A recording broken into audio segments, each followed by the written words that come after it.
ሰላም ጤና ይስጥልን የተከበራችሁና የተወደዳችሁ በዓለም ዙሪያ የምትገኙ የጣና ቴሌቪዥን ቤተሰቦች እንደምን ዋላችሁ።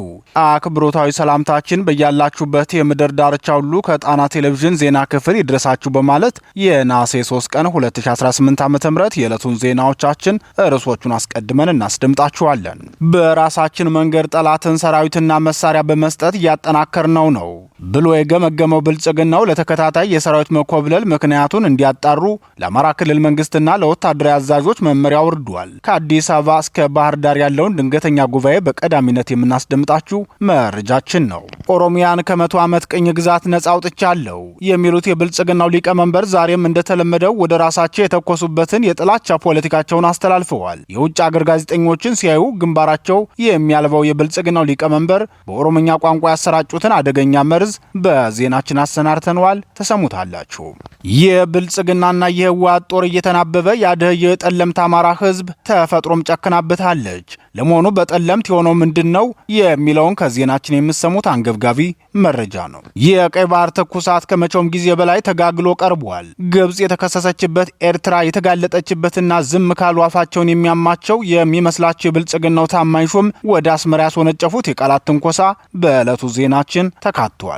ከዋሽንግተን እስከ ቴህራን፣ ከሪያድ እስከ ኬቭ እና ሞስኮ ያለው የፖለቲካ ትኩሳት አሁንም ግለቱ ያልበረደው ሆርሙዝና ዶናልድ ትራምፕን ያሳበደው የኮንግረሱ ውሳኔ ዜናችን ዝርዝር ያሰናዳበት መረጃችን ነው። እነዚህንና ሌሎች የተመረጡ መረጃዎችን አካተን ያሰናዳነው ዜናችን ከዚህ ሰዓት ጀምሮ ወደ እናንተ መቅረብ ይጀምራል። እስከ መጨረሻው አብራችሁን እንድትቆዩ እየጋበዝን ወደ ዝርዝር ዜናዎቹ እናልፋለን።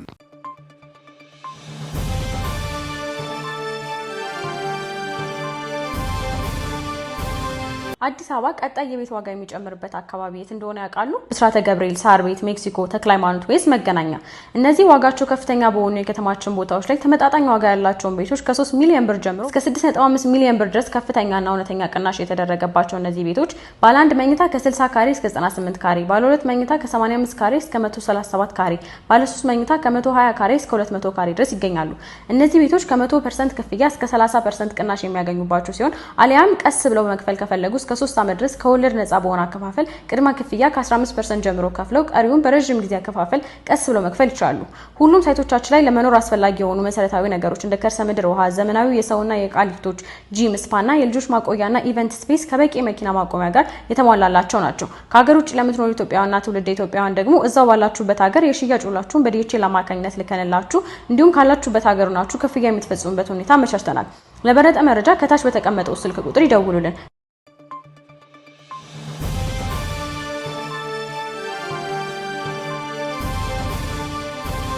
ሰልጥነን የታጠቅነው ህዝብን ለመግደል አይደለም። ሰራዊቱ የብልጽግናው ስርዓት በየጊዜው የወታደራዊ ኮብለላ እየደረሰበት ተቸግሯል። በተደጋጋሚ የሰራዊት መክዳት ያስቸገረው ስርዓቱም አዲስ አበባን ጨምሮ በተለያዩ የአማራ ግዛት ትልልቅ ከተሞች አስቸኳይ ስብሰባ ተቀምጧል። በተለይም የሚሊሻ አድማ ብተናና የአማራ ተወላጅ የሆኑትም ሆኑ የሌላ ብሔር ተወላጅ የሰራዊቱ አባላት በተከታታይ ክህደት መፈጸማቸው ያሳሰበው ስርዓቱ ምን እየተካሄደ እንደሆነ በግልጽ ውይይት ተደርጎ እውነታው መታወቅ ይኖርበታል የሚል ትዕዛዝ አውርዷል። በተለይም የሚከዱት የጥምር ጦሩ አባላት ሙሉ ትጥቃቸውን ይዘው መክዳታቸው ያሳሰበው ስርዓቱ ከቅርብ ጊዜ ወዲህ ወደ ማሰልጠኛ የሚገቡት መሳሪያ ለመውሰድ ብቻ ነው የሚመስለው። ወታደር እያሰለጠንና መሳሪያ እየሰጠን ጠላትን የምናጠናክረው እኛንን የሚል ግምገማ ማድረጉን ምንጮቻችን ተናግረዋል። በትናንትናው ዜናችን 35 የስርዓቱ ጦር በየአቅራቢያው ለሚገኙ የፋኖ ሰራዊት ሙሉ ትጥቁን እንደያዘ እጁን በመስጠት ስርዓቱን መክዳቱን መዘገባችን ይታወሳል። ዛሬ ደግሞ በሸዋና በጎንደር ጠቅላይ ግዛቶች 20 የስርዓቱ ጦር አባላት ፋኖን ተቀላቅለዋል። የብልጽግናው ሰራዊት 6ኛ እዝ 605ኛ ኮር ዋና ማዘዣውን ፍቼ ከተማ ላይ ያደረገ ሲሆን ከዚህ ወታደራዊ ካምፕ በመውጣት የአማራ ፋኖ ብሔራዊ ንቅናቄ ሸዋ ጠቅላይ ግዛት አሳምነው ዕዝን የተቀላቀሉት የብልጽግናው ሰራዊት አባላት ሙሉ ትጥቃቸውንና ወታደራዊ መረጃውን ጭምር በመያዝ ነው። በዚህም የኮሩ መረጃና መሐንዲስ ኃላፊውን ጨምሮ መስመራዊ መኮንኖችና መደበኛ ወታደሮች ሙሉ ትጥቃቸውን እንደያዙ የሸዋ ጠቅላይ ግዛት አሳምነው ዕዝ አፄ አምደ ጽዮን ኮር ራስ አበበ አረጋይ ክፍለ ጦርን ተቀላቅለዋል። በዚህ ቀጠና ራስ አበበ አረጋይ ክፍለ ጦርን የተቀላቀሉት የብልጽግናው ጥምር ጦር አባላት ከቁጥራቸው በላይ የሆነ የቡድንና የነፍስ ወከፍ መሳሪያን ከተተኳሽ ጋርና ጥብቅ ወታደራዊ መረጃን በመያዝ መሆኑን የአፄ አምደ ጽዮን ኮር ሚዲያና ኮሚኒኬሽን ክፍል ያደረሰን መረጃ ያመላክታል። በይፋት አውራጃ ደግሞ የመከላከያ አባላቱ ብሬንን ጨምሮ ሌሎች የቡድን መሳሪያዎችንና ከፍተኛ ቁጥር ያለው ተተኳሽ እንደያዙ መሐመድ ቢሆነ ኮር አስቴጉማ ተራራ ክፍለ ጦርን ተቀላቅለዋል። የብልጽግናው ሰራዊት ኮብለላቸውን በመቀጠልም በዚሁ ሸዋ ጠቅላይ ግዛት በከሰም ቀጠና በተመሳሳይ የሚሊሻና መከላከያ አባላቱ ሙሉ ትጥቃቸውን እንደያዙ ከሰም ሁለተኛ ኮርን ተቀላቅለዋል። ይህ በእንዲህ እንዳለ በጎንደር ጠቅላይ ግዛትም በተመሳሳይ የብልጽግናው ጥምር ጦር አባላት ሙሉ ትጥቃቸውን እንደያዙ ፋኖን እየተቀላቀሉ ሲሆን የባዲ ሚሊሻና አድማ ብተና አባላቱ ጎንደር ጠቅላይ ግዛት በላይ ዘለቀዝ ሜጀር ጄኔራል ዋንታ ባት አንደኛ ኮርን ተቀላቅለዋል። ይህ ተደጋጋሚና ተከታታይ የሰራዊት መክዳት ያሳሰበው ስርዓቱ በዚህ መጠን ሰራዊት የሚከዳው በምን ምክንያት ነው? በምልመላ ወይስ በዓላማ ምክንያት? ትክክለኛው ምክንያት ተጠንቶ መቅረብ አለበት። በዚህ መንገድ የምንቀጥል ከሆነ የጠላትን ኃይል በራሳችን የሰው ኃይልና ሎጂስቲክ እያጠናከርን በራሳችን ላይ ጠላትን ማፈርጠም ነው የሚሆንብን የሚል መመሪያ በተለይ ለአማራ ክልል ገዢ ፓርቲ እንደተላለፈለት የደረሰን መረጃ ያመላክታል። በዚህ መመሪያ መሰረትም የአማራ ክልል ሚሊሻ ኮሚሽን ኃላፊዎች በየደረጃው የሚገኘውን አመራር ለአስቸኳይ ስብሰባ መጥራታቸው ተሰምቷል።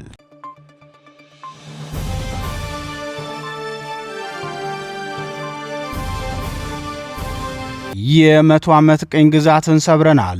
አብይ ከነጻው ሚዲያና ከውጭ መገናኛ ብዙሃን ጋር ቃለ ምልልስንም ሆነ መግለጫን መስጠት የማይወዱት የብልጽግናው ሊቀመንበር ሰሞኑን በብሔር ከተደራጁት የስርዓቱ ሚዲያዎች ጋር ቃለ ምልልስ አድርገዋል። የብልጽግናው ሊቀመንበር ትናንት ምሽት በተላለፈው የኦሮሚያ ብሮድካስቲንግ ኔትወርክ ቃለ ምልልሳቸው ላይ ኦሮሚያ የ100 ዓመት ቅኝ ግዛቷን ሰብራለች ሲሉ መናገራቸው ተሰምቷል። የብልጽግናው ሊቀመንበር ልክ እንደ ህዝባዊ ግንባር ኤርትራ ሻቢያ ሁሉ እሳቸውና ፓርቲያቸውም ኢትዮጵያን በቅኝ ግዥነት መክሰሳቸው በርካቶችን ያነጋገረ ሆኗል። ከዚህ በፊትም በግልጽ የመንግስት ባለስልጣን ሆነው የአገሪቱን መረጃዎች ለኦነግ ሲያስተላልፉ እንደነበረ እንዲሁም ለአሜሪካ እሞትላታለሁ ብለው መናገራቸው ይታወሳል። በዳውድ ኢብሳ የሚመራውና የብልጽግናው ሊቀመንበር መረጃ በማቀበል እተባበረው ነበር ብለው የተናገሩት ኦነግ ከኢትዮጵያ ስርዓተ መንግስት ጋር የማይበርድ ጥላቻ ካለው የግብጽ መንግስት ጋር በትብብር የሚሰራ መሆኑ ይታወቃል። ይህም ማለት የአሁኑ የብልጽግናው ሊቀመንበር ቀደም ሲል በሚኒስተርነት ዘመናቸው የግብጽን መንግስት በመረጃ በመደገፍ ያገለገሉ ወይም ሀገራቸውን ለጠላት መንግስት አሳልፈው በመስጠት ሀገራዊ ክደት ይፈጽሙ እንደነበር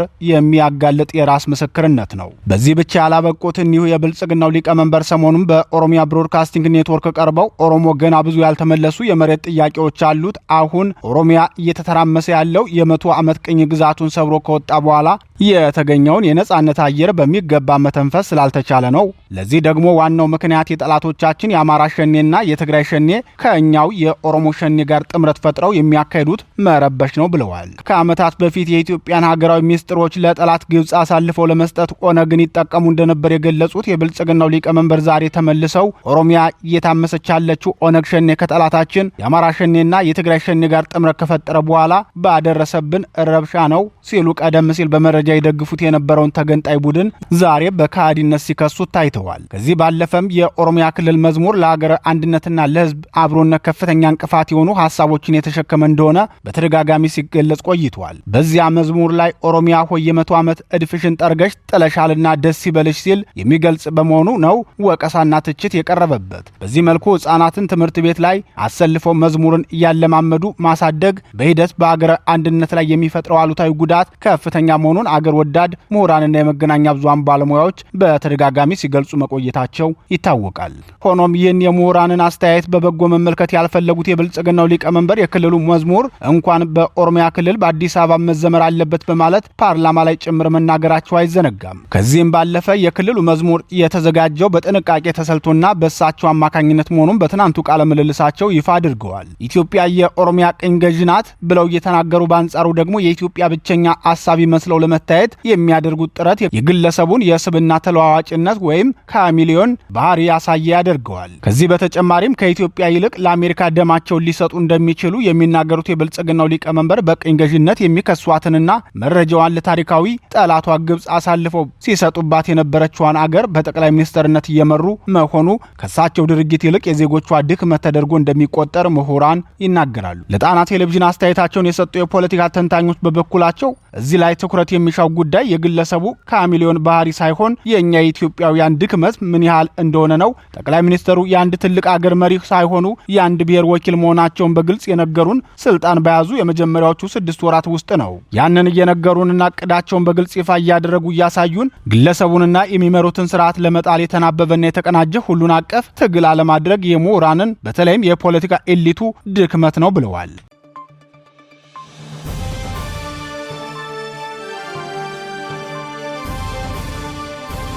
አስቸኳይ የሰብአዊ እርዳታ ጥሪ ተላለፈም። በሰሜን ጎንደር ጠለምት ወረዳ የተከሰተው አስከፊ ድርቅ አፋጣኝ ምላሽ ይሻል ተብሏል። በሰሜን ጎንደር ዞን ጠለምት ወረዳ የተከሰተው ከባድ ድርቅ አቅም በላይ እየሆነ መምጣቱም በሺዎች የሚቆጠሩ ዜጎች ቀያቸውን ጥለው ለመሰደድ ተገደዋል ተብሏል። በጦርነት ቀውስ ምክንያት ላለፉት 4 ዓመታት ሲታመስ የቆየው የጎንደር አካባቢ አሁን ደግሞ በተፈጥሮ አደጋ ክፉኛ እየታመሰ ይገኛል። መንግስታዊ ሆነ መንግስታዊ ያልሆኑ የእርዳታ ድርጅቶች እስካሁን ምንም አይነት ድጋፍ ባለማድረጋቸው በዚህ ወቅት በወረዳው አካባቢ ከባድ የሰብአዊ ቀውስ ውስጥ መግባቱን መረጃዎች እያመላከቱ ይገኛሉ። በድርቁ ምክንያት መላው የጠለምት ወረዳ በረሃብ አደጋ ውስጥ የወደቀ ሲሆን እስካሁን ባለው መረጃ 3386 ነዋሪዎች የተለመደ ኑሯቸውና ቀያቸውን ሙሉ በሙሉ ለቀው ወጥተዋል። የችግሩ አሳሳቢነት በሰው ሕይወት ላይ ካንዣበበው አደጋ ባሻገር በእንስሳት ሀብት ላይም ያደረሰው ውድመት እጅግ ዘግናኝ ነው ተብሏል። እስካሁንም 14089 የቁም እንስሳ በውሃና በግጦሽ እጦት ያለቁ ሲሆን በርካታ ቁጥር ያላቸው እንስሳት ደግሞ በሞት አፋፍ ላይ እንደሚገኙ የዞኑ ኮሚኒኬሽን ጽሕፈት ቤት አረጋግጧል። የድርቁ ቀጥተኛ ገጽታ በግብርና ዘርፍ ላይ በግልጽ ይታያል። አረን፣ በተል፣ በስቅያ፣ መረው ባላ፣ መረው ገብርኤል፣ አገጣ፣ ደርባ፣ ከረዋና ነጋዴ መሻገሪያ የተባሉ ቀበሌዎች እስካሁን ምንም አይነት የዝናብ ጠብታም ያላዩ አካባቢዎች ናቸው ተብሏል። የዞኑ ኮሚኒኬሽን ኃላፊ አቶ አዳን እንዳረጋገጡት ደግሞ 9088 ሄክታር መሬት ላይ የተዘራ ሰብል በውሃ እጦት ምክንያት ሳይበቅል ቀርቷል ብለዋል። በሌሎች 6 ቀበሌዎች ደግሞ ዘግይቶ ሐምሌ 19 ቀን ዝናብ ቢጥልም አርሶ አደሮቹ መሬታቸውን የሚያርሱበት ማረሻ ብሬም ሆነም የሚዘሩት ዘር ባለመኖር ምክንያት ተስፋ መቁረጥ ውስጥ ገብተዋል። የችግሩ መጠን ይህን ያህል የገዘፈ ቢሆንም የዞኑ አመራሮች ምላሽ ግን የችግሩን ስፋት ጋር የማይመጣጠን የተቀናጀ መረጃ የጎደለው ሆኖ ተገኝቷል። የሰሜን ጎንደር ዞን አስተዳደር ጉዳዩን የሚያጠና ግብረ ኃይል ማቋቋሙን ቢገልጽም የዞኑ ምክትል አስተዳዳሪ አቶ ክቡር አሰፋም በዞኑ በተከሰተው ድርቅ ምክንያት የደረሰውን ጉዳት የሚመለከት መረጃ የለኝም በማለት ለሪፖርተር መስጠታቸው ችግሩን አሳሳቢነት ወደ ጎን የተወና ነዋሪውን ያሳዘነ ምላሽ ሆኗል ነው የተባለው። ይህ መረጃ ክፍተትና አስተዳደር መጓተት ገለልተኛ የሆነ የሰብአዊ እርዳታ አቅራቢ ድርጅቶች ጣልቃ ገብነት ምን ያህል ወሳኝ እንደሆነ በጉልህ ያሳያል። አሁን ላይ ህብረተሰቡ በከፍተኛ ችግር ውስጥ ሆኖ የነፍስ አድን እርዳታ ጥሪዎችን በተደጋጋሚ ቢያቀርብም እስካሁን ወደ ስፍራው የደረሰ ምንም አይነት የሰብአዊ ድጋፍ የለም ተብሏል። ስለሆነም ዓለም አቀፍ የእርዳታ ድርጅቶች፣ የረድኤት ተቋማትና የሚመለከታቸው በጎ አድራጎት አካላት በጠለምት ወረዳ እየተከሰተ ያለውን ይህንን የሰብአዊ ቀውስ ለመቀልበስ ተጨማሪ የህይወት መጥፋት ከመከሰቱ በፊት በአስቸኳይ የምግብ የውሃና የእንስሳት መኖ እንዲሁም የመጠለያ አቅርቦት ድጋፍ እንዲያደርጉ ጥሪያችንን እናቀርባለን። ዜጎቹ ከመኖሪያ ቀያቸው መፈናቀላቸውን ሳያቆሙና እንስሳትን በጅምላ ከማለቃቸው በፊት ፈጣን ትኩረት ያስፈልጋል ሲል ከአካባቢው የደረሰን መረጃ ይጠቁማል።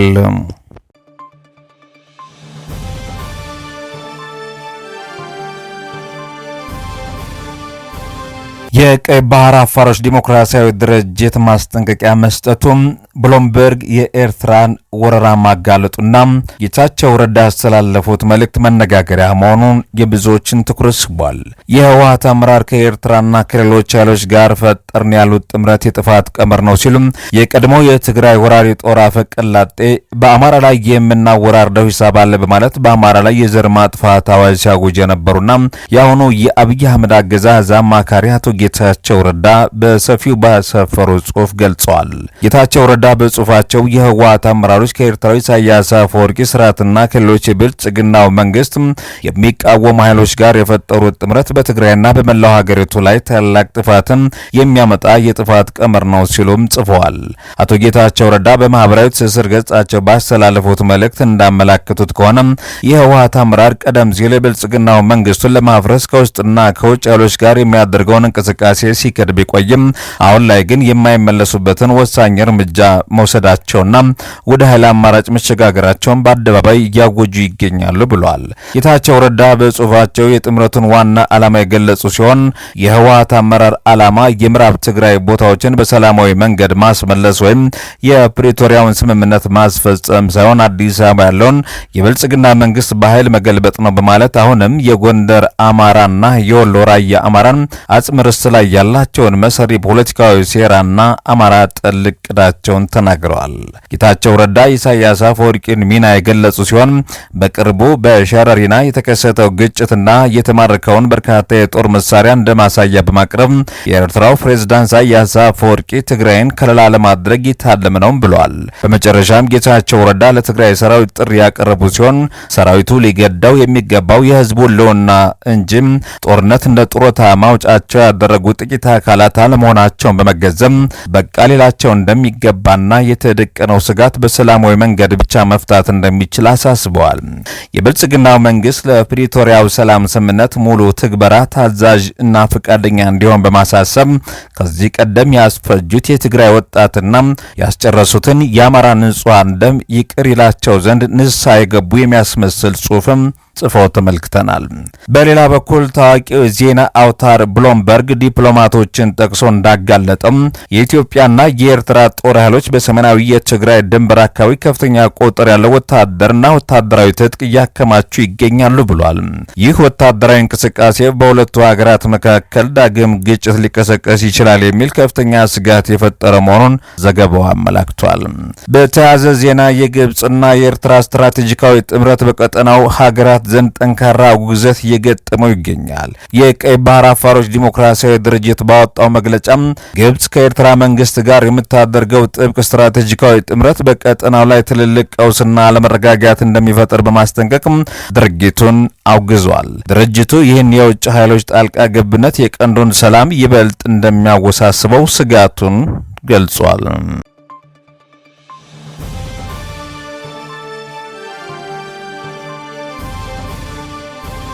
በሆርሙዝ ወሽመጥ የባህር መስመር ላይ ኢራንና ኦማን ወሳኝ ስምምነት ላይ መድረሳቸው ተገለጸ። ነገር ግን የኢራን አብዮታዊ ዘብ ያቀረበው ቅድመ ሁኔታ መነጋገሪያ ሆኗል። የአሜሪካ ይግባኝ ሰሚ ፍርድ ቤት ፕሬዝዳንት ዶናልድ ትራምፕን በዋይት ሃውስ ሲካሄድ የነበረውን ግንባታም እንዲያቆሙ አስገድዷል። ሳውዲ አረቢያ፣ ቱርክና ፓኪስታን አዲስ የጋራ መከላከያ ስምምነት መፈራረማቸውን መሰረት ተደርጎ ቱርክ መግለጫ ሰጥታለች። በሩሲያና ዩክሬን ጦርነት እንዲሁም በስፔንና ጣሊያን ድንበር ውዝግቦች ዙሪያ የተሰሙ አዳዲስ ክስተቶችንም ይዘናል። በመካከለኛው ምስራቅ የጂኦፖለቲካ እንቅስቃሴ ውስጥ አዲስ የዲፕሎማሲ ስምምነቶች እየታዩ ነው። አልጀዚራና ኤቢሲ ኒውስ እንደዘገቡት ከሆነም ኢራንና ኦማን በሆርሙዝ ወሽመጥ ውስጥ የሚያልፉት የባህር መስመሮችም መገጣጠሚያዎች ላይ የመጨረሻ የተባለለትን ስምምነት አድርገዋል። ይሁን እንጂ ሮይተርስ የኢራን አብዮታዊ ዘብ መግለጫን ጠቅሶ እንዳስነበበም ወሽመጡ ሙሉ በሙሉ ክፍት የሚሆነው አሜሪካ በኢራን በኩል የቀረቡትን ቅድመ ሁኔታዎችም ስትቀበል ብቻ መሆኑን አሳውቋል። ከዚሁ ጋር በተያያዘ በአሜሪካና በኢራን መካከል ለወራት የዘለቀው ከፍተኛ ውጊያም የዋሽንግተን የሚሳኤል ክምችትን እያሟጠጠ እንደሚገኝ መዘገባችን ይታወሳል። ኤቢሲ ኒውስ እና ኤቢሲ ወርልድ ኒውስ ቱናይት ባወጡት ዘገባም የአሜሪካ የፓትሪዮትና ታድ የአየር መከላከያ ሚሳኤል ክምችትን በከፍተኛ ሁኔታ መቀነሱ ለአሜሪካ መከላከያ አሳሳቢ ጉዳይ ሆኖ መነጋገሪያ ሆኗል ነው የተባለው። በሌላ በኩል የቀጠናው የኃይል ሚዛን አዲስ መልክ እየያዘ ሲሆን ሲኤንኤን እንደዘገበው ሳውዲ አረቢያ፣ ቱርክና ፓኪስታን አዲስ የጋራ መከላከያ ስምምነት በይፋ መፈራረማቸውን በትናንትናው ዘገባችን በሰፊው ማስደመጣችን ይታወሳል። ይህ ስምምነት በቀጠናው ትልቅ መነጋገሪያ የሆነ ሲሆን ቱርክ ግን ስምምነቱ በምንም መልኩ በኢራን ላይ ያነጣጠር እንዳልሆነ ማሳወቋን አልጀዚራ ዘግቧል። ወደ አሜሪካ የውስጥ ፖለቲካ ስናልፍ የዩናይትድ ስቴትስ ይግባኝ ሰሚ ፍርድ ቤት በፕሬዝዳንት ዶናልድ ትራምፕ ላይ ያልተጠበቀ እግድ ጥሏል። ኤቢሲ ኒውስ እንዳስነበበው ከሆነ ፕሬዝዳንት ዶናልድ ትራምፕ ከኮንግረስ ፍቃድ ሳያገኙ በዋይት ሃውስ ቅጥር ግቢ ውስጥ ሲካሄድ የነበረው ግዙፍ የግብዣ አዳራሽ ግንባታም በፍርድ ቤቱ ውሳኔ እንዲቆም ተደርጓል። ፕሬዝዳንት ትራምፕ በበኩላቸው የፍርድ ቤቱን ውሳኔ አጥብቀው በመቃወም ጉዳዩን በቀጥታ ወደ ጠቅላይ ፍርድ ቤት እንደሚወ እንደሚወስዱት ማስታወቃቸው ሮይተርስ ዘግቧል። በአውሮፓ ሀገራት መካከል ያለው የድንበር ውዝግብ አዲስ የዲፕሎማሲ ፍጥጫን አስነስቷል። ከሞሮኮ ተነስተው ወደ ስፔን ግዛት ሴኦታ በሚገቡ ስደተኞች ምክንያት ጣሊያን ጥብቅ የድንበር ቁጥጥር መጣሏን ተከትሎም ስፔንም የአጸፋ እርምጃ ወስዳለች። ቢቢሲና ሲኤንኤን እንዳረጋገጡት ስፔን በጣሊያን ዜጎች ላይ ጥብቅ የድንበር ፍተሻ መጀመሯን በማሳወቁም በሁለቱ ሀገራት መካከል ያለ ውጥረት አይሏል ነው የተባለው። ወደ ምስራቅ አውሮፓ ስንመለስ ሩሲያ በዩክሬን ዋና ከተማ ኪየቭ አቅራቢያም በፈጸመችው የሚሳኤል ጥቃት የአንድ ሕፃን ጨምሮ የሶስት ሰዎች ሕይወት ማለፉን ቢቢሲ ዘግቧል። በጦርነቱ የዩክሬን ከፍተኛ የሚሳኤል መቃወሚያዎች ጥረት እንደገጠማት መሆኑ የተገለጸ ሲሆን ይህንን የሩሲያ ጥቃቶች ለመከላከል ጥልቅ ማነቆ ሆኖባታል ነው የተባለው። በመጨረሻም በታይላንድ የተሰማው አሳዛኝ ዜና መነጋገሪያ ሆኗል። ቢቢሲ በዘገባው እንዳስነበበው አንድ የ14 ዓመት ታዳጊ በመኖሪያ ቤቱና በትምህርት ቤቱ ውስጥ በተከፈተ የተኩስ ርምታም የ8 ንጹሃን ሰዎች ሕይወት እንዲጠፋ አድርገዋል። ይህንን አሳዛኝ ክስተት ተከትሎ የሀገሪቱ ጠቅላይ ሚኒስትር የጦር መሳሪያ ቁጥጥር ሕጉን በአስቸኳይ ለማጥበቅ ቃል ገብተዋል ነው የተባለው።